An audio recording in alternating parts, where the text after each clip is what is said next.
Hello, hello, everybody. Hello, hello. It's your girl Tiffany here, live in the Fed. And let's go ahead and get to the title: The Slander and Disrespect of Black Scholars. Hmm. The slander and disrespect of Black scholars. So lately, there's been a lot of disrespect going on regarding to the Black scholars, educators who have came before us to provide us with information.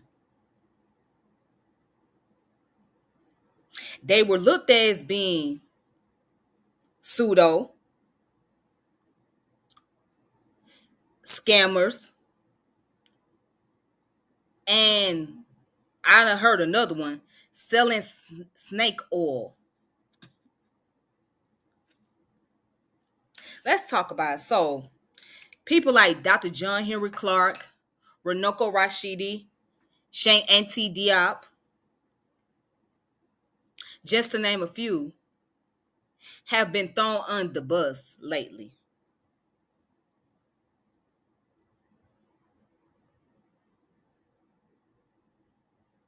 They have been called con artists, scammers, and people who sell snake oil, all because of information that they got wrong, right? So Runoko Rashidi, he talked about black people, right? He said that black people are everywhere. And he was talking about black people being in India, right? He misclassified those as black people in India, all right? He also misclassified that the earliest Americans were black people. Cheikh Ante Diop, he spoke about the ancient Egyptian people being black, right? And he had that information wrong, of course, because come to find out, all the ancient Egyptian weren't black people or dark skin complexion. And then you have Dr. John Henry Clarke. Now, he did speak highly of ancient Egypt, but he also spoke about West and Central Africa.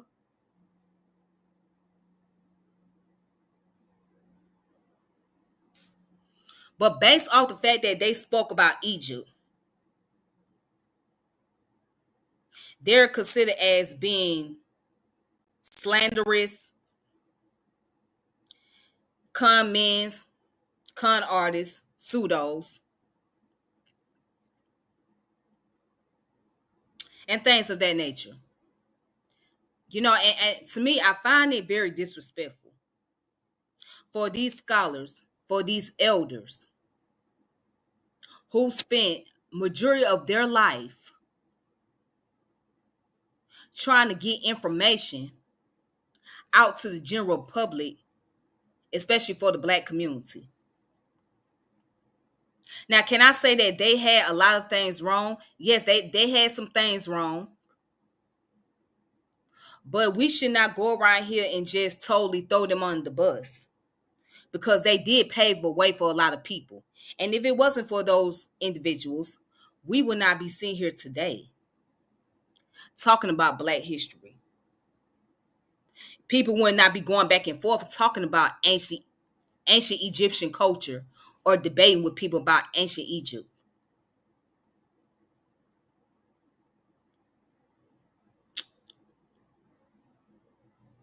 There will be no black culture. There will be no there will be no reason to talk about black history if it wasn't for those people. And it's so many names. But you know what's quite interesting? I don't hear the slander, and I don't hear the disrespect of those who are white scholars that spoke about the same thing. I don't hear people going after those white scholars the way they come after the black scholars. Now, it's okay to correct the information and say, hey, this is where they messed up at. This is what it really is. And this is what it really was. Everybody know that we are not descendant of Egyptian people. We're not descendant of those people as far as direct descendant. Okay? We know that our direct descent comes from Central West Africa.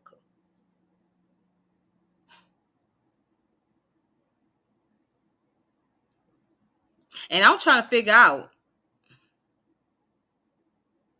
what type of snake oil was these individuals trying to sell to the community. How did they go about selling snake oil to the black community?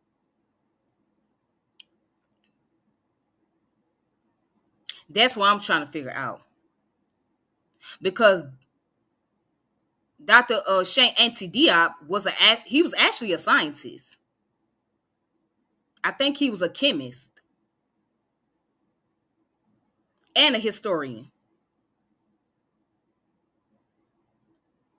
Dr. John Henrik Clarke, he wasn't really a professor. However, he earned that title.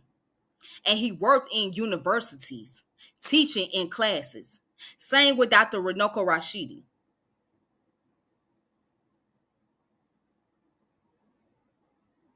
Now I understand Dr. Rashidi could have updated his information before his passing.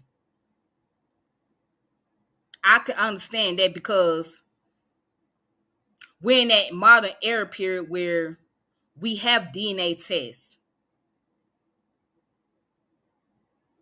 and we have information to validate and prove where our genetics come from and who are our ancestors.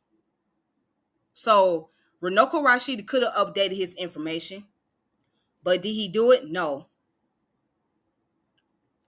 he didn't do it.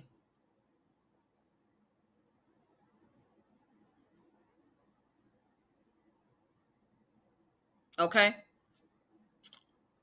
But you gotta remember, during Dr. John and Cheikh Ante Diop time period, there was no DNA testing. See, they didn't have DNA tests like they do today. They weren't able to go and take genetic testing to find out who is who and what haplogroup that person belonged to. So they went by going around traveling. They went by based on images, comparing pictures of people. That's how they followed the suit. They didn't have DNA tests at that time. They didn't have ancestry. They didn't have 23andMe. They didn't have African ancestry. They didn't have a family tree. They didn't have neither one of these different DNA test companies like they do today. So people went by what they know and what they study. But it's not fair to make them out as bad guys because of some mistakes that were made or information that were inaccurate. It's not okay to just make them out as the bad guys because they were truly passionate about their community. They cared and they loved their people enough to do studies, to travel to different places. Cheikh Ante Diop came to America, came to Atlanta, and got an honorary degree from Morehouse College around 1985 from Senegal. Okay? Y'all don't know how much studies and information it takes to present to the public. And this was during the time they was trying to combat against racism and get against racial ideology, what was put out by the Europeans. But not too many people jump on the Europeans for miscategorizing, for the antagonism and for all the bogus claims they put out there about black people. Nobody's really going after the Europeans like that. Nobody's looking at it on a different side and said, wait a minute.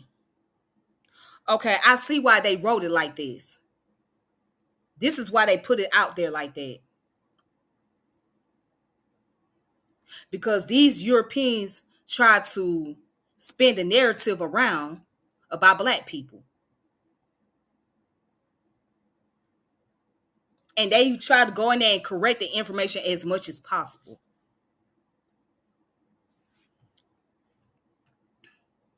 Yes, there is a lot of slander and disrespect of those black scholars in the community. And it's so funny. It's these very same people that have not done the work.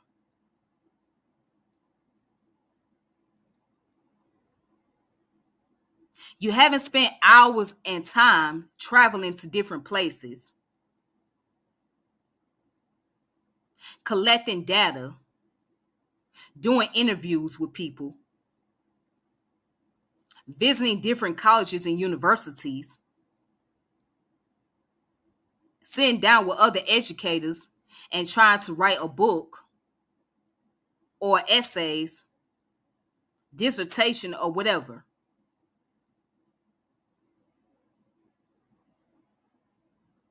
But yet and still,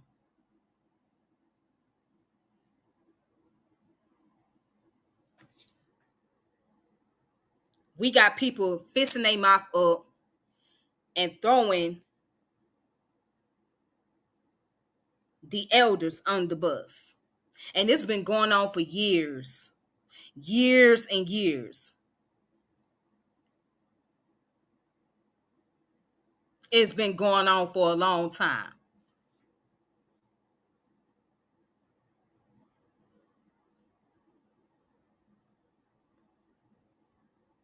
Instead of giving people their credit and say, we appreciate what they have done. We appreciate that they paved the way for us.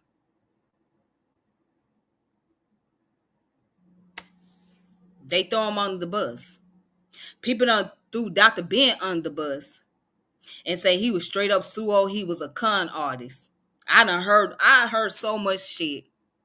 And I'm just at this point like, okay, now it's getting out of hand.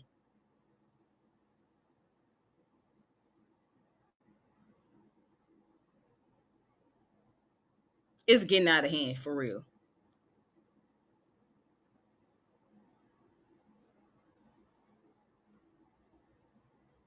Not only it was being said on social media, I done heard people say it in person.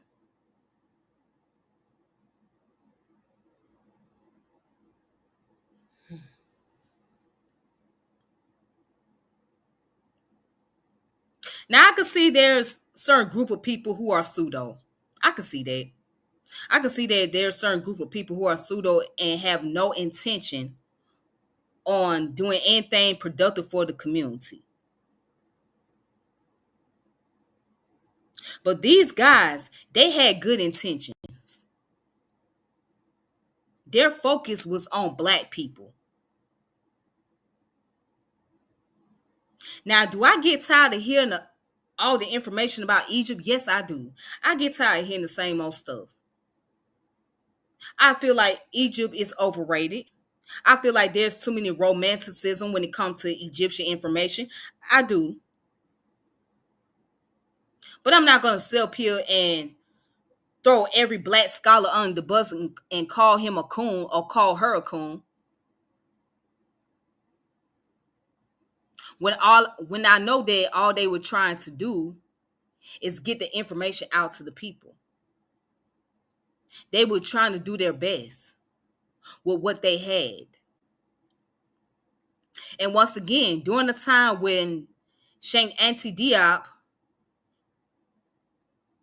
and Dr. John Clarke was around, there was no DNA testing. There was no DNA test that black people could take.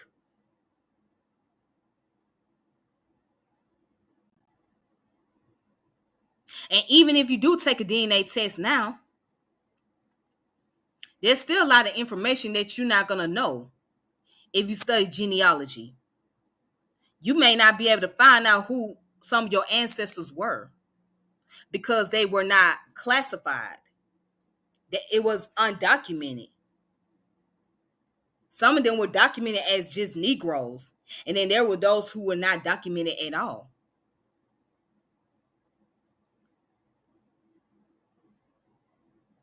Some of them, you didn't even know the name.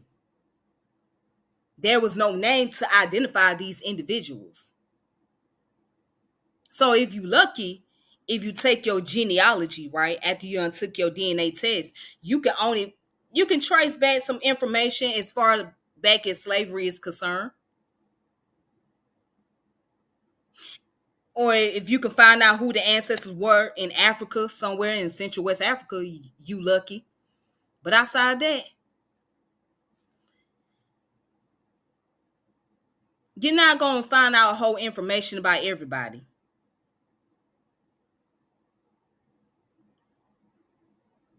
All you know is based on the genetic testing and based on the result that whoever your ancestors were at that time period, they had Central West African genetics. And then you also got another part of your ancestors that were Europeans, right? So many of us have a small percentage of European ancestry.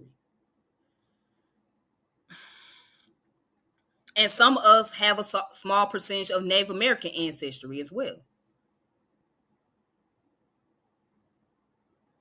So it's a lot of things that you're not going to know. And that is the downside of discovering information about yourself and about your lineage. You're only going to have a limited of knowledge. So you're not going to know every last one of your ancestors.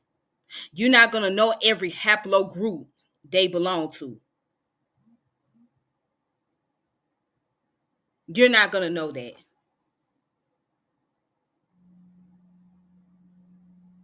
And I am grateful that today we have a chance to reach out to those who are genealogists. If they can find some information, it will be very beneficial. And whatever they can find, that's something that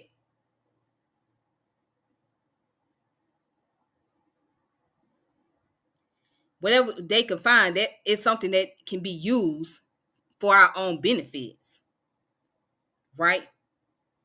But it's said that a lot of people do not give credit to those Black scientists that's in the STEM. You don't hear a lot of people mentioning the Black geneticists, Black bioanthropologists,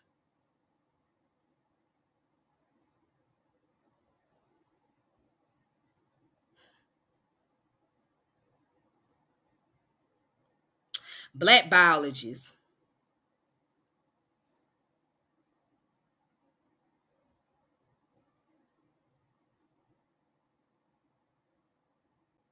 because they're not going to gain recognition in the mainstream compared to their white counterparts or their Asian counterparts. So people are not going to take the time to go look for these individuals or look up the name of those people who are in these fields of studies.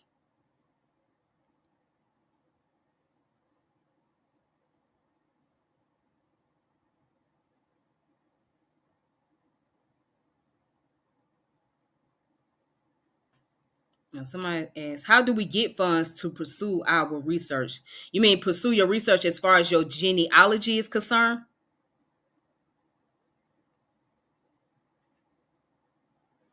That's a good question. If you can afford it, You can do it, but the best thing you can do as an individual, if you're trying to learn your genealogy, is to save up money because it's gonna cost you. Oh, okay, for Black studies, my bad. Well, GoFundMe's.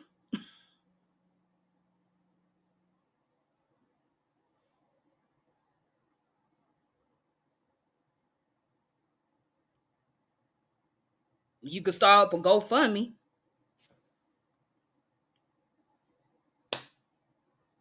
That's one way. Or you can start up a YouTube channel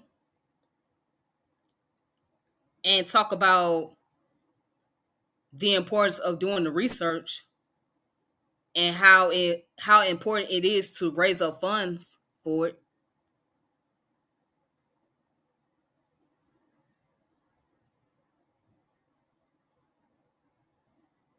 Or you have to go through the government, but it look like right now it ain't ideal to go through the government to get any type of funds because as you can see what's going on right now with PBS and Tiny Desk, they're losing funds from the federal government thanks to Donald Trump. He done cut off the money. So now PBS don't have much long, nor does Tiny Desktop, or what is it called, NPR. They won't be around for very long either. So going to the federal government for funds is not the idea at this point.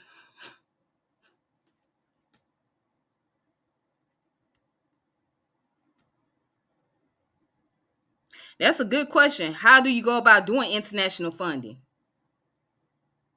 Because again, once again, you either gonna do GoFundMe or you're gonna have to go through some type of app where you can get funds from the United States and international.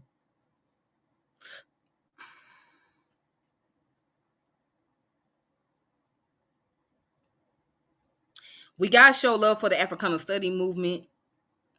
George G.M. James, Chancellor William, Yosef Ben Yaakman, William Leo Hansberry, John Henrik Clarke. Yeah, they paved the way. And don't forget the late Dr. Nathan Hare. The late Dr. Nathan Hare, who was a sociologist, right? He the one that started a black journal out in California.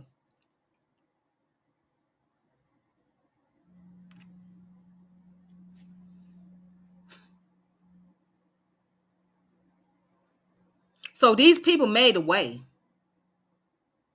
They made it possible. Um, what's his name? Carl G. Woodson, Ontario Schomburg,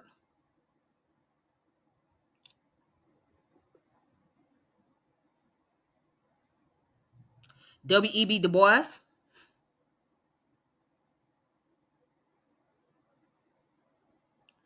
Lorenzo Turner, and so many black scholars.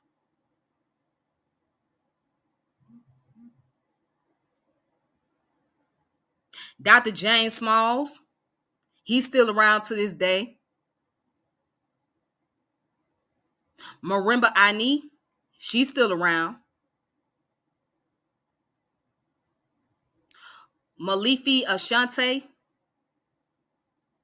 Dr. Malifi Ashante is still around. It's so many black scholars who have paved the way for people to be able to come up here and talk about African studies, talk about ancient Egypt. Those people put up a fight just to get disrespected and thrown on the bus.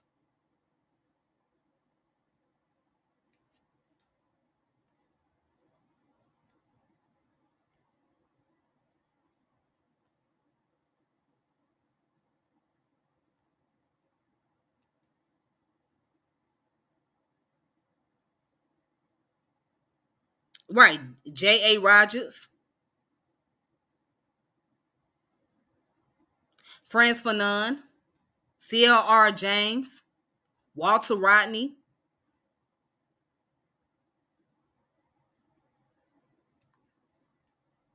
What's the brother? I'm glad you brought up the continental African scholars. What's the elder's name? He was from Nigeria.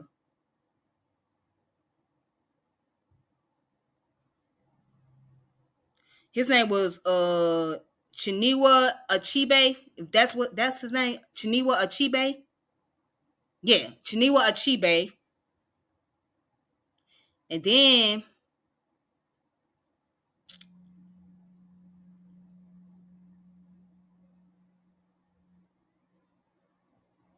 there's another scholar. There's another scholar. He just passed away. Just a few months ago. He just passed on about a few months ago. I think he was originally from Kenya. Let me type up the name of the scholar. Hold on. As a matter of fact,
hold on. I'm trying to pull up the name of the African scholar. He just passed away about a few months ago.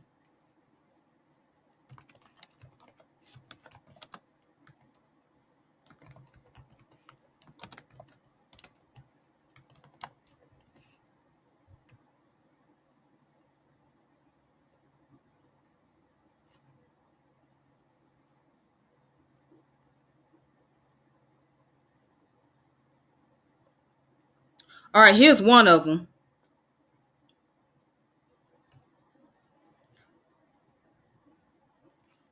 Let me, here's one of the scholars that passed away.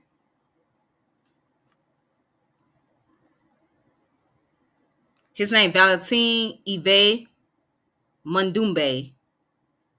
And he wrote a book called The Invention of Africa, Gnosis, Philosophy, and the Order of Knowledge. All right, so he passed away on April 21st, 2025, at the age of 83.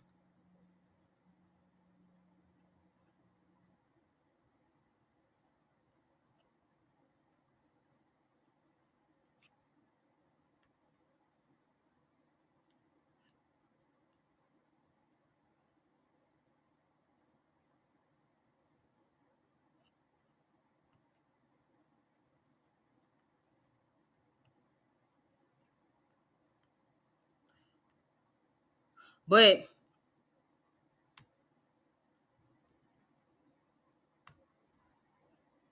let's see. Let me pull up one more person up here. I'm gonna go African scholars who passed away.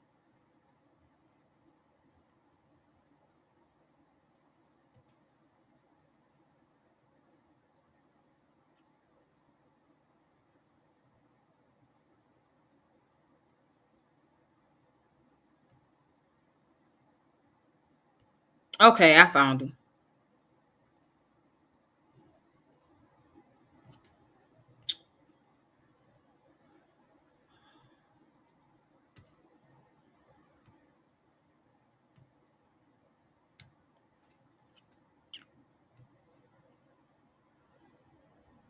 Alrighty. So this is another scholar that passed on. He was a Kenyan scholar, and he died May the 28th of 2025.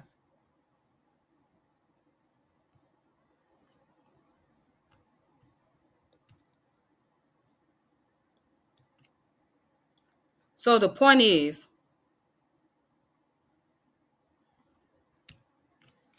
there's so many people that put themselves up for the challenge.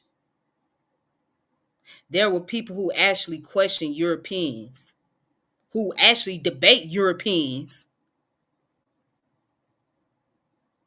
on their scholastic information, questioning the legitimacy of their sources. Some that a lot of these guys wouldn't do. They wouldn't dare to go to these universities and challenge those professors, white professors, Asian professors, about their information. But they can always sit up here and tell you somebody is pseudo. This person is pseudo, that person is pseudo.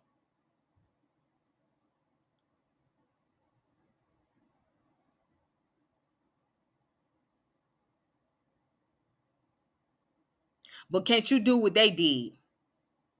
Can't you write a dissertation? Can't you do the field study? Can't you come up with primary sources?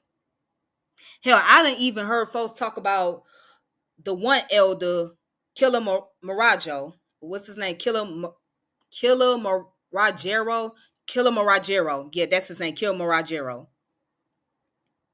He go by the name Dr. Tika Killer Killer Marajero. People done said he was pseudo. But this man has a degree in sociology from an HBCU. He was a professor there at Fisk University in Tennessee. This man done spent years writing books about African history. I see his posts all the time. And he still, as a matter of fact, he's writing another book. It's about this thick.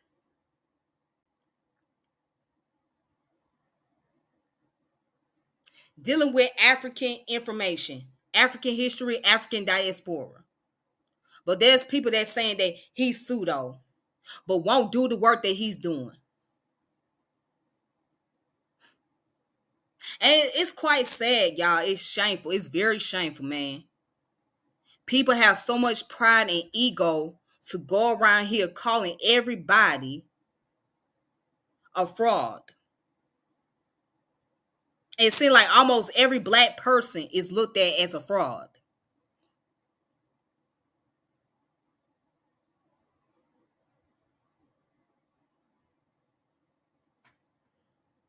But then, mm, mm, mm, mm, should I put it out there? But then here's the funny part about it. Those very same people that call people frauds, right? They done got caught up in fraudulent activities themselves.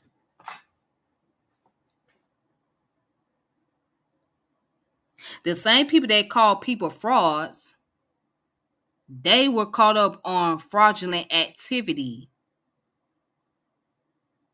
doing fraudulent things.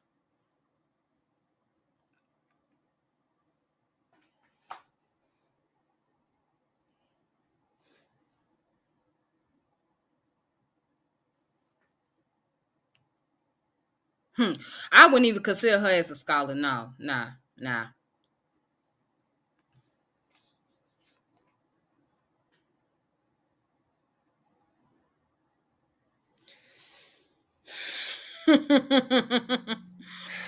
Boy, I mean, people got some balls. They got the balls to say everybody is a fraud or a pseudo. And if you can't tell me that is not a biased attitude towards black people, I don't know what to say. Hell, I don't even hear much about these other European scholars being a fraud or being pseudo. I don't hear people mention the names of European scholars being pseudo. And I'm not trying to take up and say that, oh, well, let's get a pass to those who are pseudo in our community. No, they don't deserve a pass.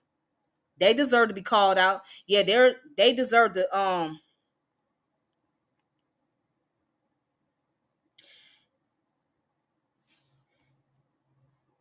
let me go ahead and block your ass.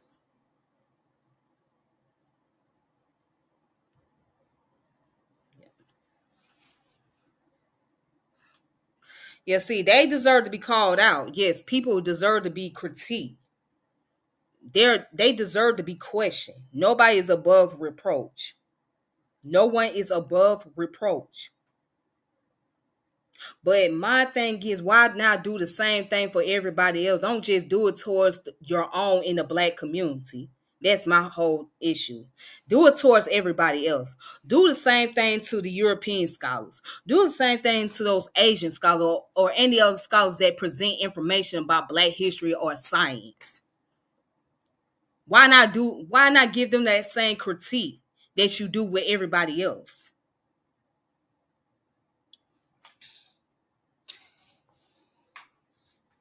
If I'm wrong for asking, let me know. Are you familiar with the Nigerian scholar Tolan Foyola? No, I'm not. I don't know who that is.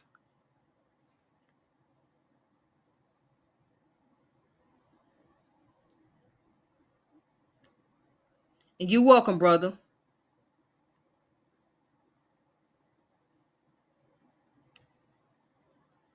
Yeah, I'm not familiar with that scholar.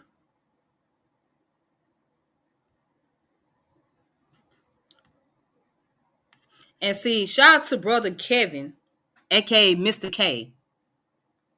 Cause this brother been very active. He been coming on here sharing a lot of information, things that I don't even know about.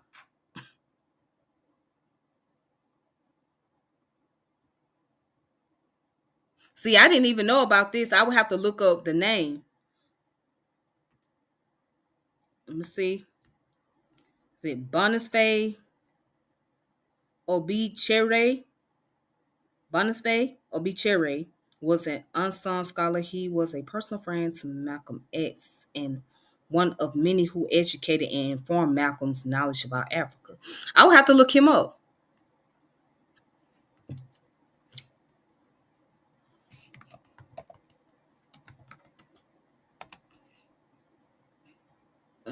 Let me go ahead and look him up right now so people would know.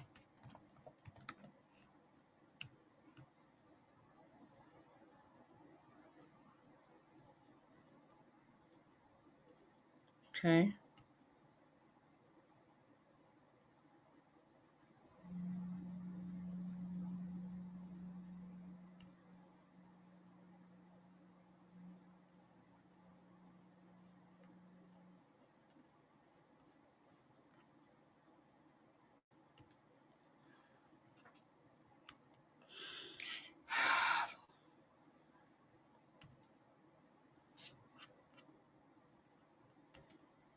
Oh, hold on. I can't even. I gotta find that picture. I'm trying to blow a picture up of him.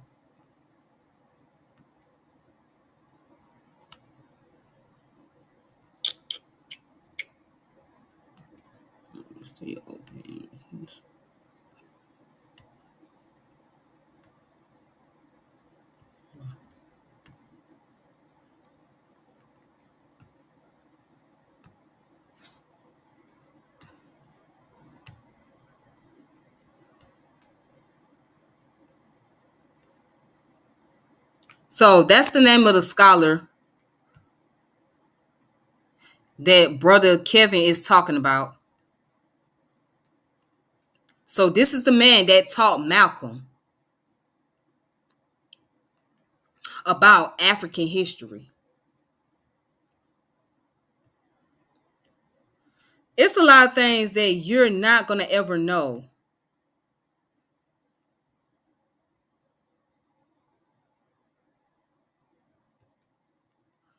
Oh, see, and I didn't know that he was a mentor to Joseph E. Holloway. See, it's a lot of things you don't know. It's a lot of things that you're gonna learn and find out.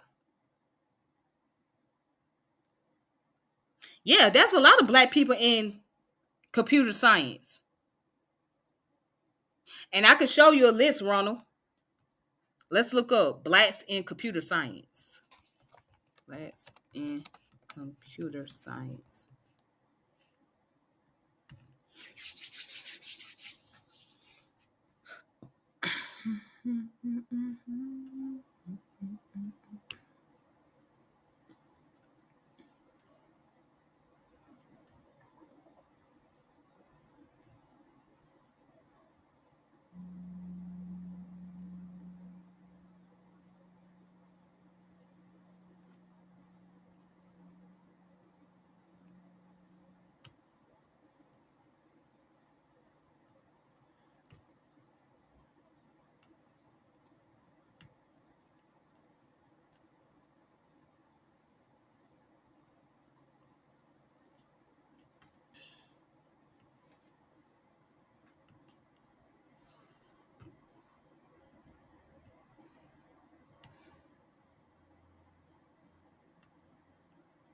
All right, here it is. According to the AI,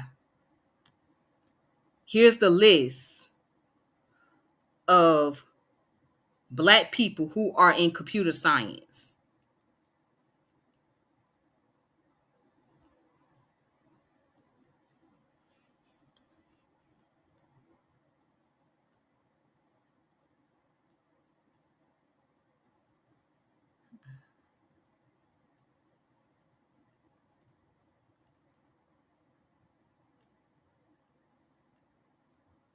Roy Clay Sr., he was known as Godfather of Silicon Valley.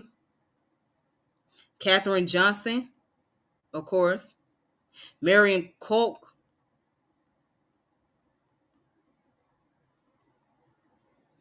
Clarence Ellis. Mark Dean. Evelyn Board Gainville. It's a list. It's a list of black people that are in the computer science field.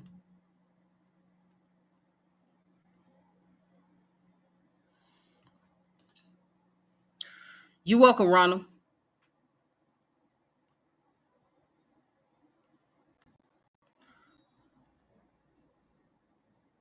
Oh, it's various people. You'll find them. I don't feel like calling out the names of these individuals, but you'll find them. It's been various of people who've been attacking these scholars over the years. Over the years. Bruh, I'm telling you. Various people have been doing it. Like I said, you'll find out.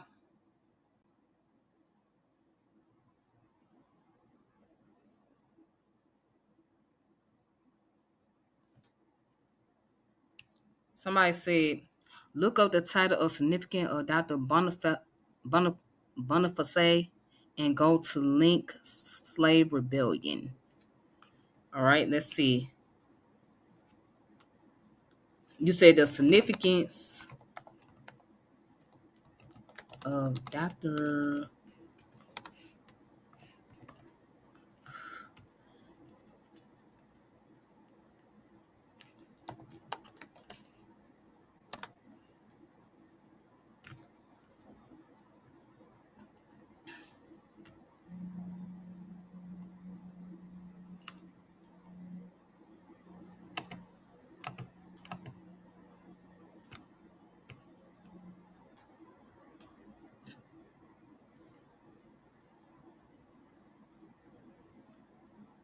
Okay, I see it.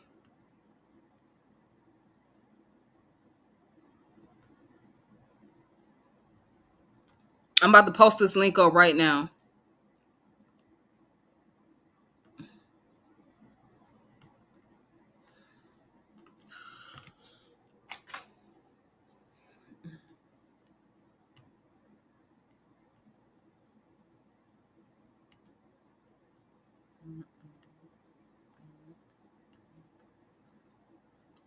The Slave Rebellion website.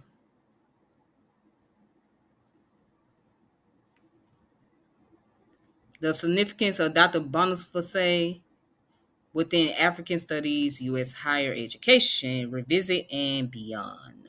Joseph E. Holloway, Professor of Pan African Studies. Oh, it says here that he knew both Dr. King and Malcolm. He met Malcolm while a graduate at Berkeley. He was on a panel with Malcolm and they became good friends and maintained contact with each other on a regular basis. He excited Malcolm in learning more about African and interconnection of continental Africans and their descendants in the North American diaspora. Boniface Obichire 30-year career as a highly respected researcher and teacher was remarkable for its longevity, depth, and range. Dr. Ochibere was the person of color to head an outstanding program in African Studies at the University of California, Los Angeles. He also served as the editor-in-chief of the Journal of African Studies and as an unofficial ambassador to Africa. As an academic mentor to thousands of college students, Dr. Ochire was a father, a role model, and an educator extraordinary. His life, career, research, scholarship, and humanitarian spirit touched all who came under his stewardship. That's interesting.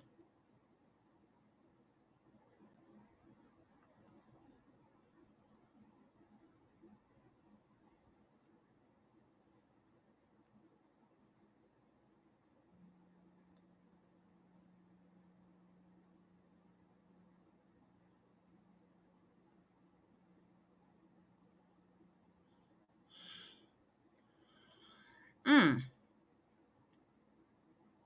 So it said he was born in Aweke, Oriri, Nigeria.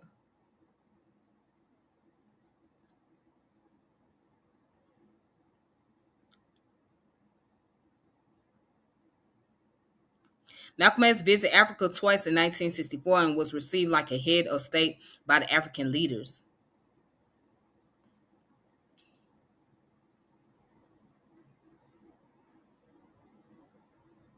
Hmm.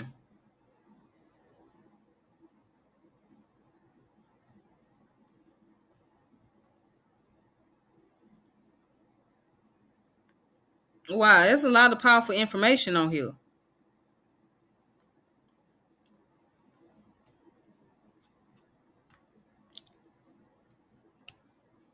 See, I didn't even know that this elder knew both Martin Luther King and Malcolm X.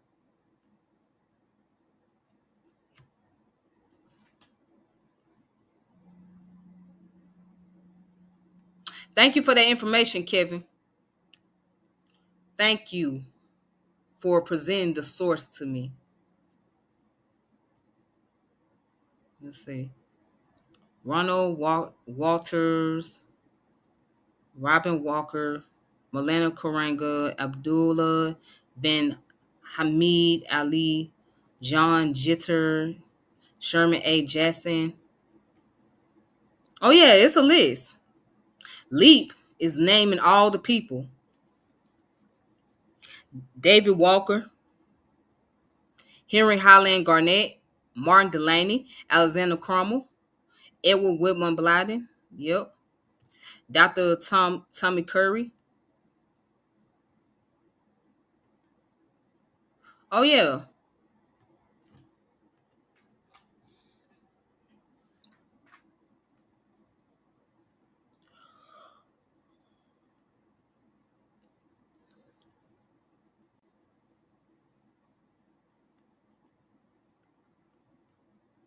Hmm. You know what? That's just a trickery. See, that's a way to trick people into falling into that concept of deception.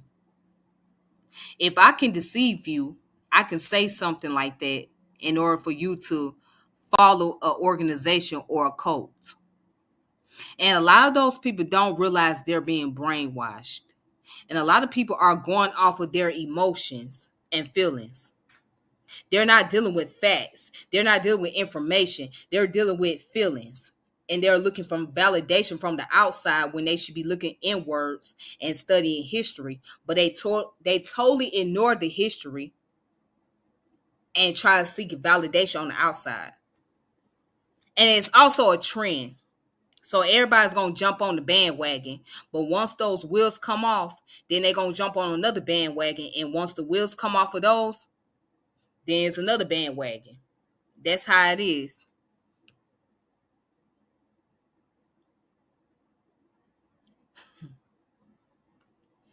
I used to love Booker T. Coleman. I used to love Booker T. Coleman, but now I don't I don't really watch a lot of his stuff like I used to anymore.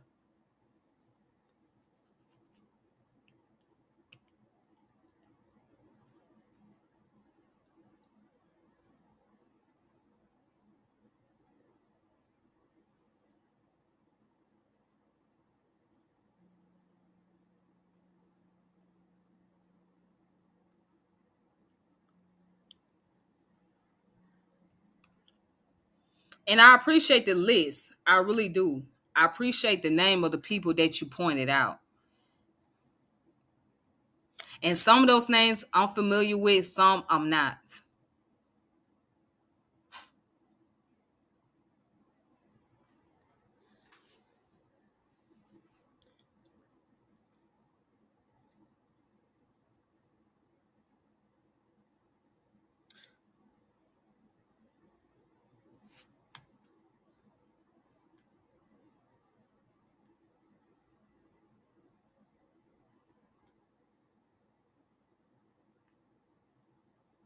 Again, Dr. France Cresseland got things wrong too. Now, she was a psychologist. Y'all got to remember she was a psychologist. So she used a lot of metaphors to explain psychological behavior. Now, was she always correct with her analysis? No, she was not correct with everything.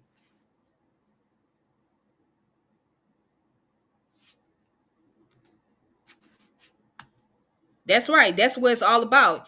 You could critique their work and you can show disagreement and still have respect for these individuals.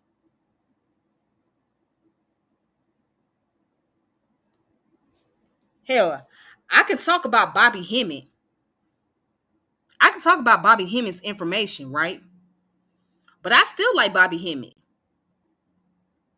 I still like him, but he had a lot of things wrong. But I do find what he say is pretty entertaining. It's quite entertaining. The things that he was saying during that time when he did lectures, but it was wrong, right? A lot of the stuff that he was saying wrong, and there was some truth to the information as well.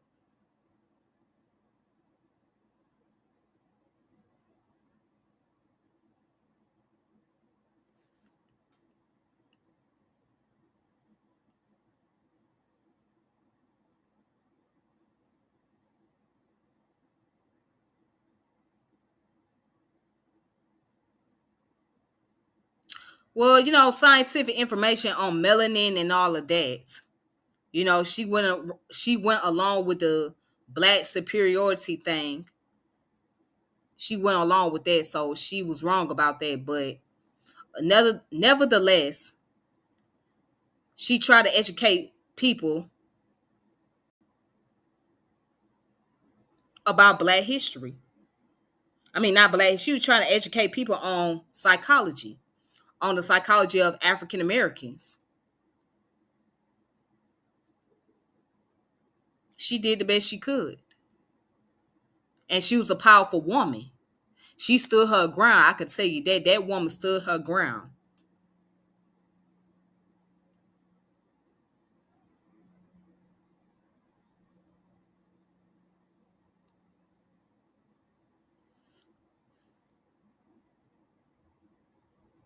You know what?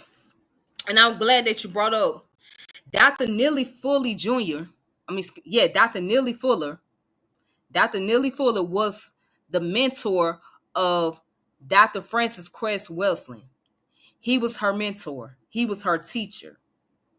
He took her under his wing.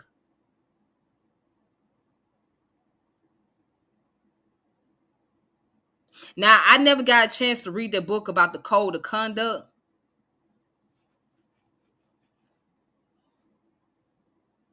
But you know what? Yeah, he was wrong about some things. I mean, we gotta understand that, people was wrong about information, and it's okay. You're not gonna get everything right in life. You're not gonna get every single thing right. And then some of the things that you do put out there, right, it can be outdated because there's new information coming along that could update the information that's been taught in the past. So everything is not going to be 100% right, accurate, absolute, none of that. Hell, I'm not right about everything, and that's okay. I can admit that.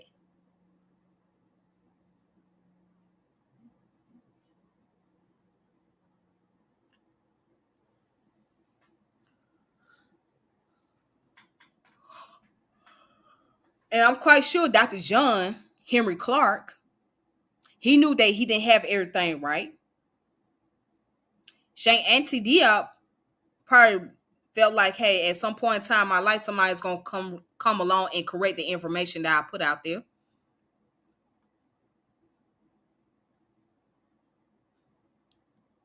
So that's why they pass the information down to the next generation. So whatever needs to be corrected, it can be corrected.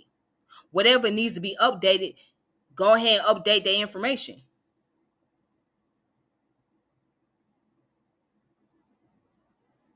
But it was their way of saying, look, we did the work, we did the research. Now it's your turn to pick up the pieces that is left over.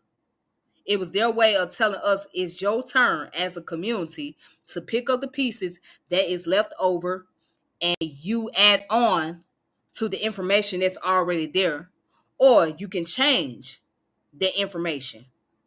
But just know that we done did our job, we played our part, we did our work, so now it's up to the next generation to do their part.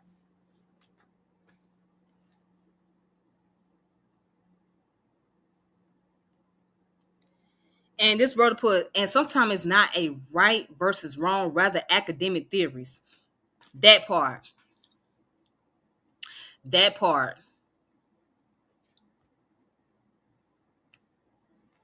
Methodology, adductive, inductive, and deductive.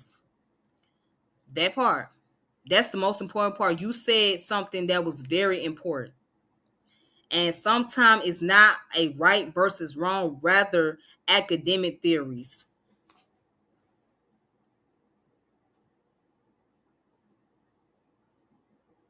You hit the nail on the coffin. Excuse me, you hit the nail on the coffin. You hit the nail on the coffin with that statement right there.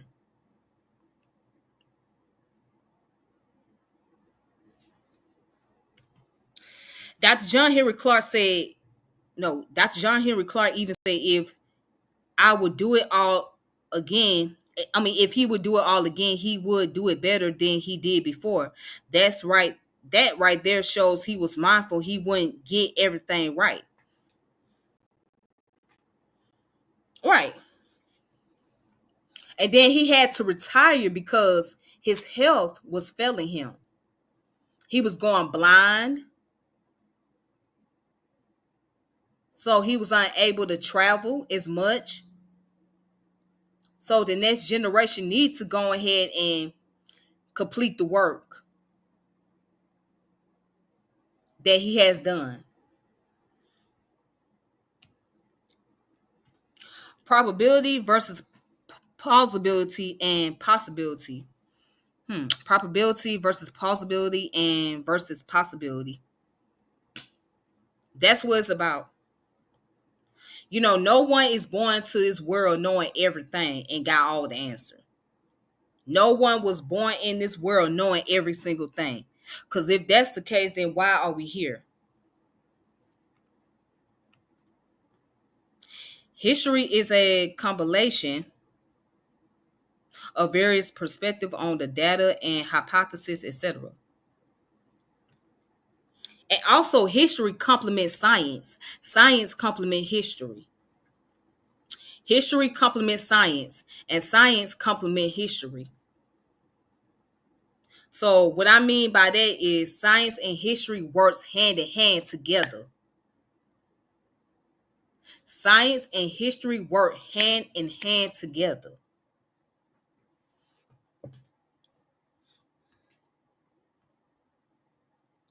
Oh, there's plenty of young scholars out there.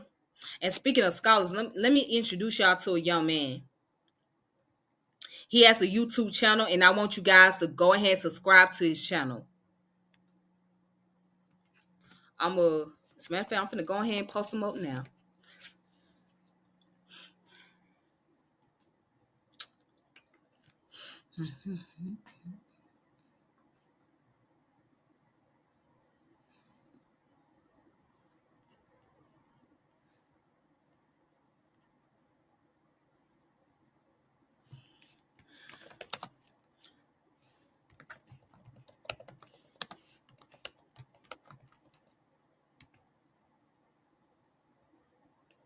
I'm trying to find this boy's channel.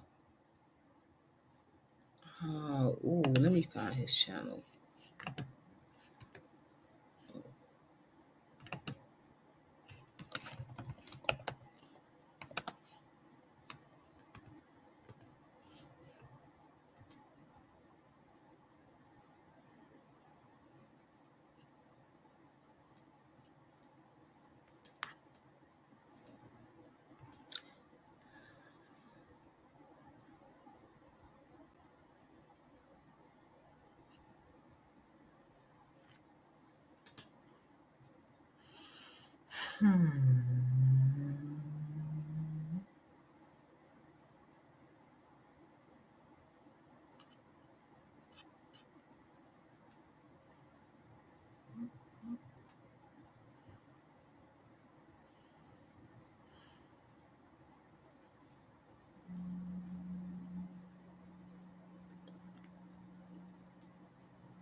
Wait a minute.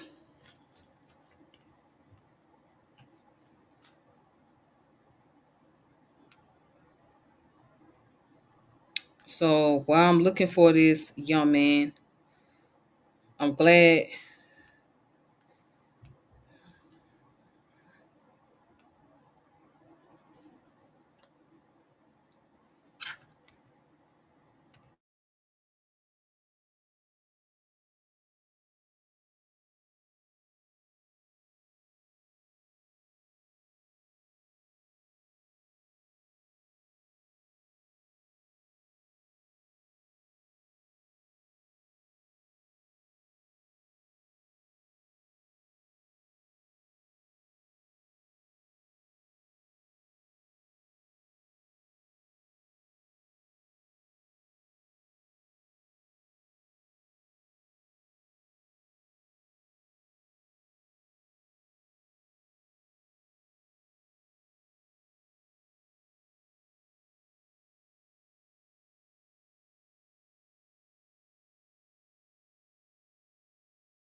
I'm about to post the channel up right now.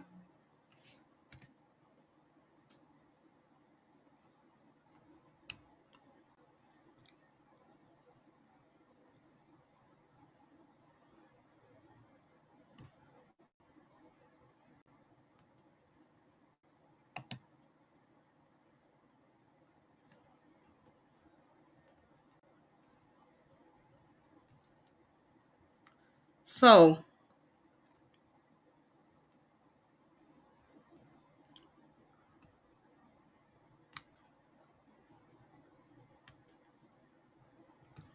Speaking of young scholars, speaking of young scholars, here's one right here. His name, he goes by the community teacher. All right. He's a young man, a college student out in Brunswick, Georgia. Okay. There is channel right here. Yes. It's called the community teacher.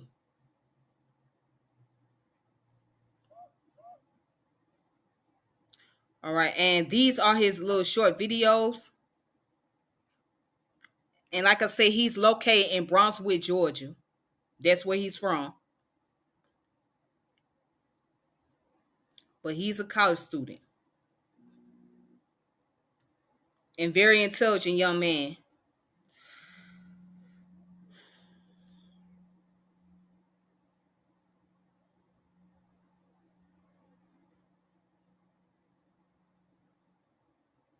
You guys can also find him on TikTok.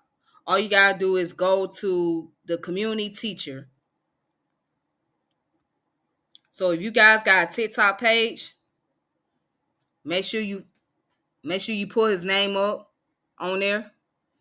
He's a when I say he's a scholar, he's an actual scholar. He's a very intelligent young man, very dedicated. So this is the channel right here. So I'm gonna leave the video. I'm gonna leave this up for a little bit so you guys can see.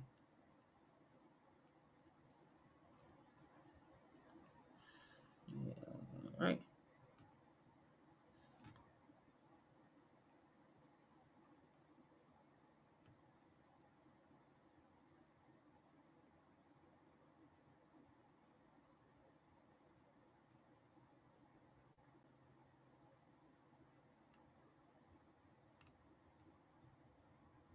So she must. Yes, I read about Dr. John Henrik Clarke. As a matter of fact, I have a video that I did on him some years ago. So you guys, you can just look it up for yourself.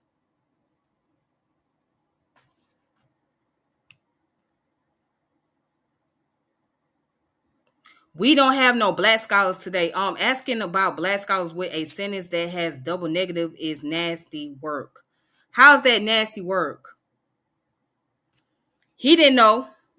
He was not aware of that.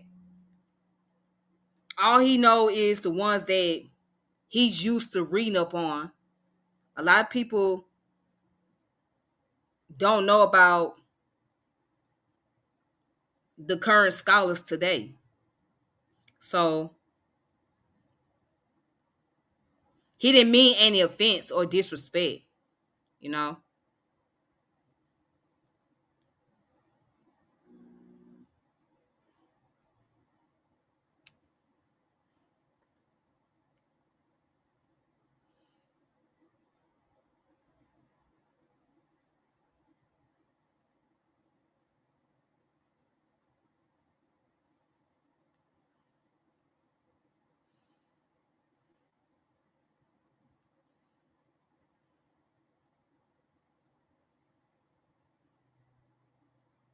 Yeah, Kevin, I have a video on Dr. John Henrik Clarke.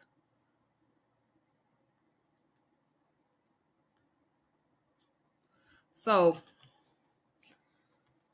if you guys got the name of this channel, let me know. I will type it in the comment section so you guys can check out this young man's channel. Go ahead and subscribe to his page. It's called The Community Teacher.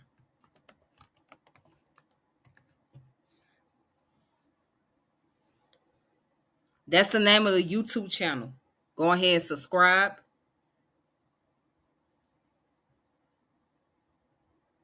And then also, I want y'all to check out another person's channel that I personally recommend.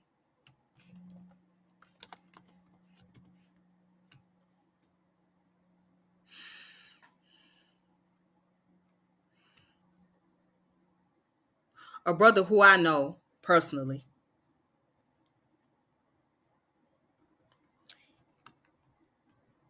You guys check out his work.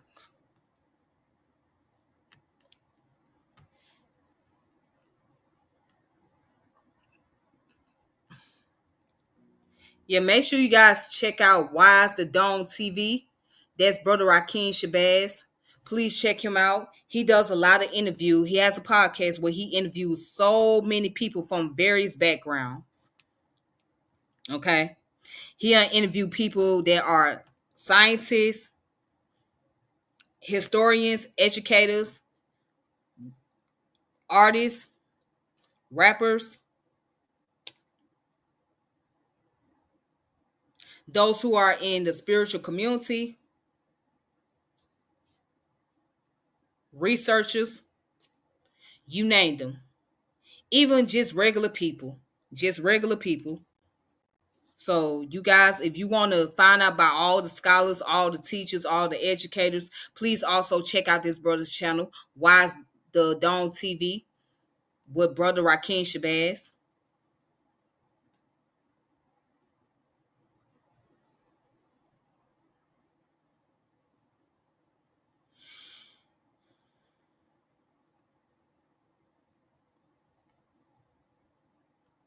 So let me type it in the comment section for you guys.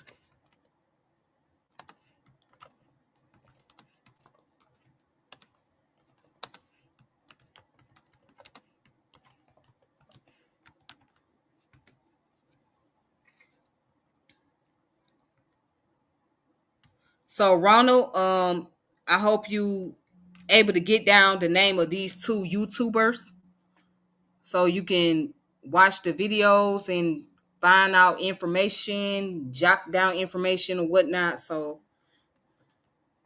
yo, watch it on TV.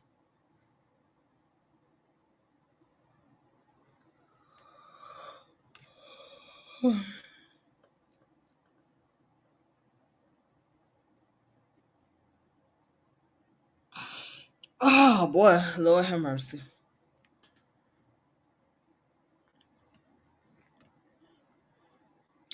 You know, I don't even want to talk about that person. I'm not gonna even. That's one individual. That's one individual I'm not even gonna talk about. I'm not even gonna give him the limelight.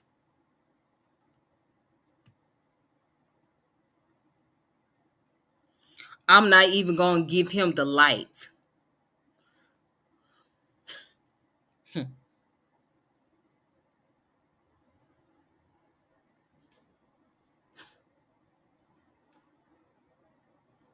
I say kudos to him. Kudos to Rakeem Shabazz. Cause that's one person I do not like with a passion. I have no regard for that individual.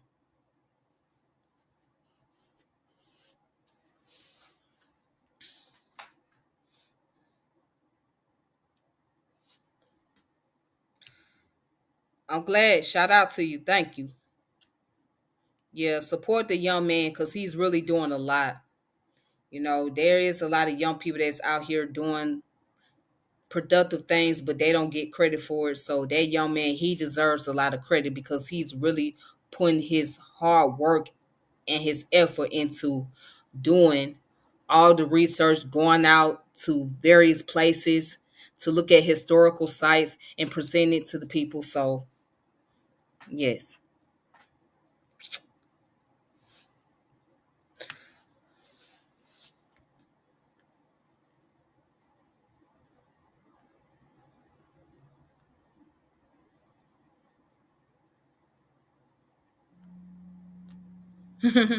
He is, and he does have a lot of patience with people. He really does. But, you know, at that moment, he was doing the interview, so he didn't really want to say anything.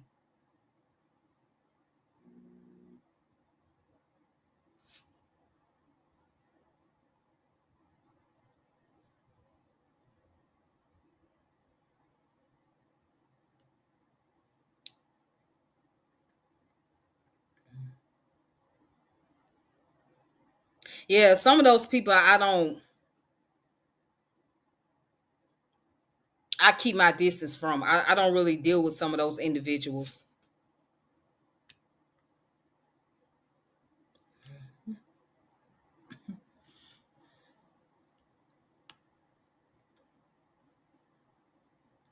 And then there's another channel that I would like you guys to subscribe to if you want to.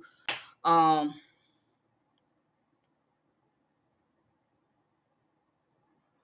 I had my personal dealings with these individuals.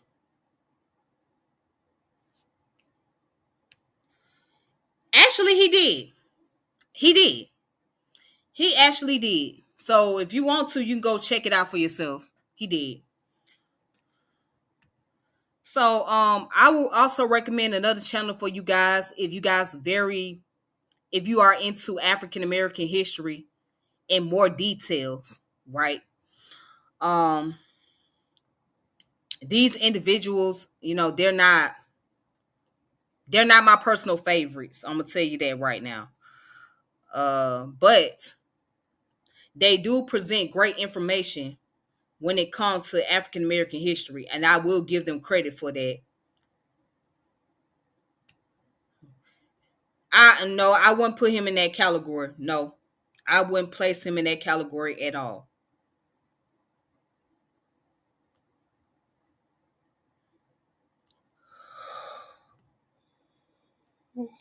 Okay.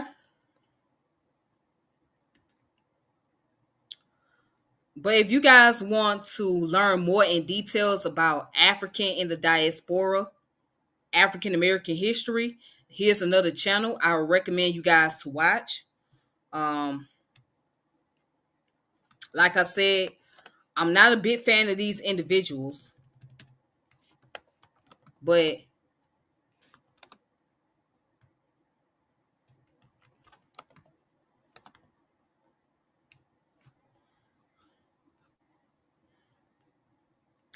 they do put out great information about Black history,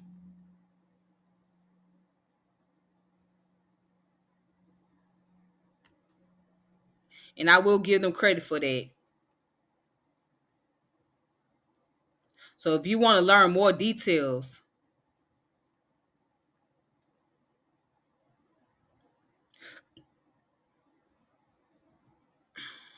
you can go ahead and check out this channel right here.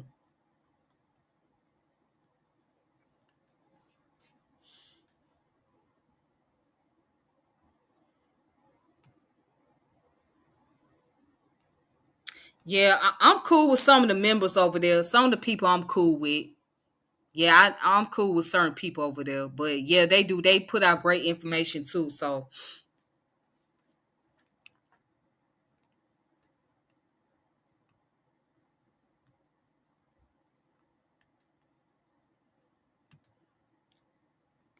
all right. So here's another channel I would recommend for you guys.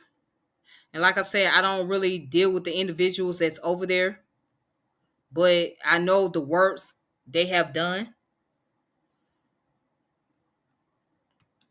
as far as putting up information is concerned.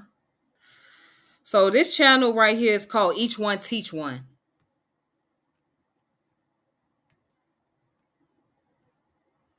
So Each One Teach One, New Black Knowledge. That's what they went by before, but now they go by Each One Teach One. They go into more details about African American history, the African diaspora. So if you want to learn more details about that, you can just check out their channel. Okay. So I'm only giving this information to you guys because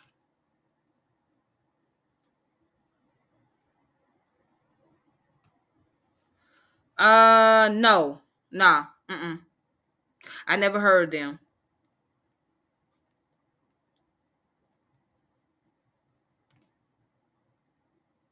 So yeah. So although I don't deal with certain people's as far as their YouTube channel is concerned, right? But I would not tell people not to go and check out the information that's being presented because you can always find some good things on there. So I mean, it's a long list of people. Like I said, I'd stay away from personally.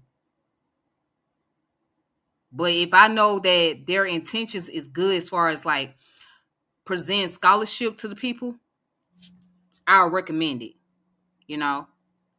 I recommend those scholarships, the information. See, one thing you gotta learn how to do is you gotta take the message, believe the messenger.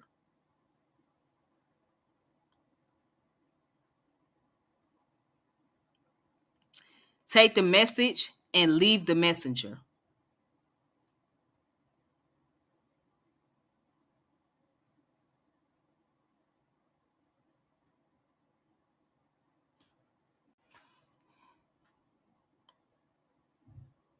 But let me see what else y'all talking about over here before I just go ahead and log off. All right. Are you familiar with the page African American Intellectual History Society? Uh, do they have a YouTube channel? Because let me see. If so, I can go ahead and pull it up.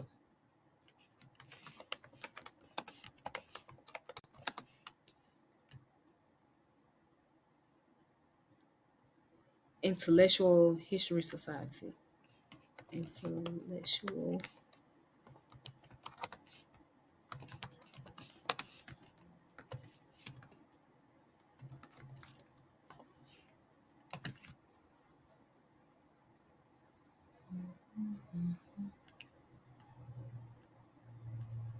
Mm-hmm.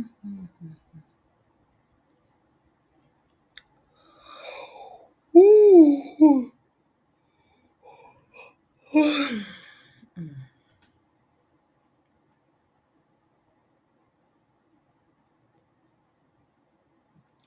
No, no, they won't.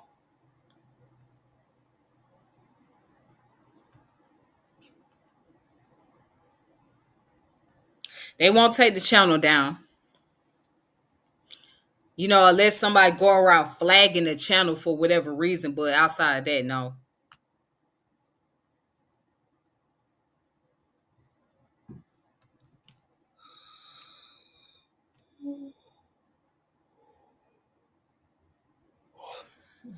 Okay. They have a site and Instagram page. All right, then I'll check them out. African American Intellectual Historical. Oh, African American Intellectual History Society. All right, I'll make sure I look into that.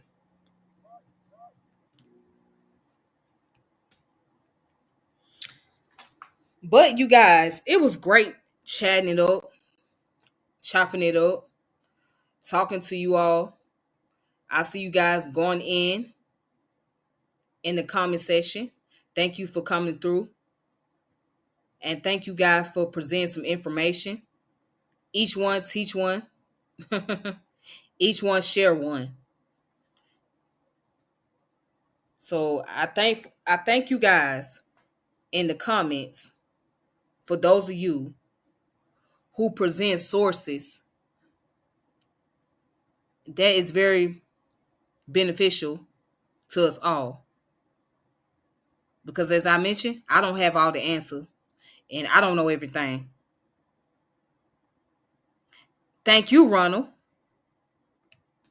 Oh yeah, I'm familiar with that sister. I got her on Facebook. I'm familiar with her.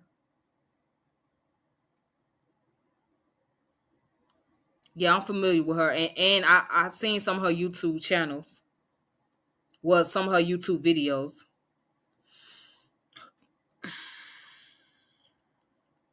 Yes, it is a learning experience. We all need it.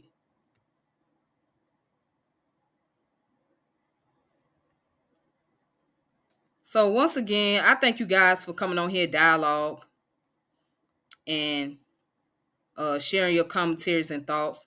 But the whole point is don't ever forget where you come from. Don't ever forget the people who came before you and that put out the lesson plan. Again, don't forget about the people that put out the lesson plans and that laid the foundation down. Don't forget about those people. Because one day you may have to look back. I love Dr. Greg Carr. I love him. I love his work. And that's another one. Check out Dr. Greg Carr. He be on Karen Hunter's show. So she has two channels. She has the Karen Hunter show and she has the narrative. So I'm gonna type it in the session, in the comment section.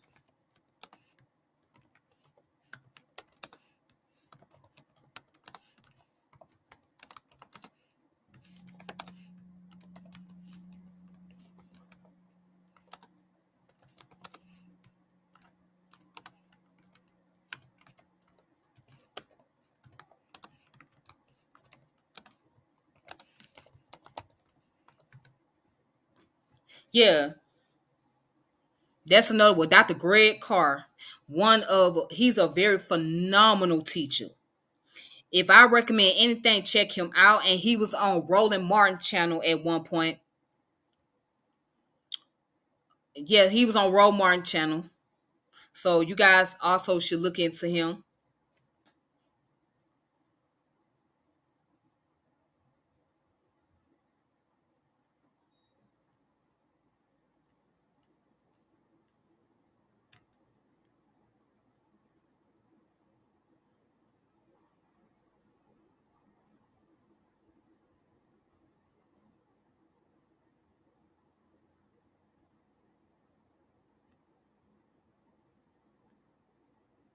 Yep. Leslie Gitz. Okay. Leslie Gitz. See, y'all put me on some things that I don't even know about. So I really appreciate that. I really do. And I am grateful for that. But you guys, I got to get off of here. And I thank you all for tuning in. Make sure you guys look at all the channels that I mentioned. Wise Dawn TV, The Community Teacher, Each One Teach One, The Karen Hunter Show, and The Narrative. So check out those channels. Get all those information that you need. Whatever you're trying to learn, you're going to find out. Whatever information you need, you're going to find out. So, and as I mentioned, we cannot forget about those elders who laid the foundation down for us. They laid the foundation. They provided a way for us, whether they were right or wrong. Okay? So it's up to us to pick up the pieces and keep the ball rolling. We got to keep the ball rolling.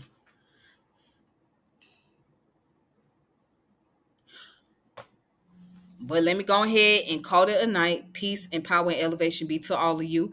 This your girl Tiffany, and I will keep you guys posted on more videos, topics, subject matter.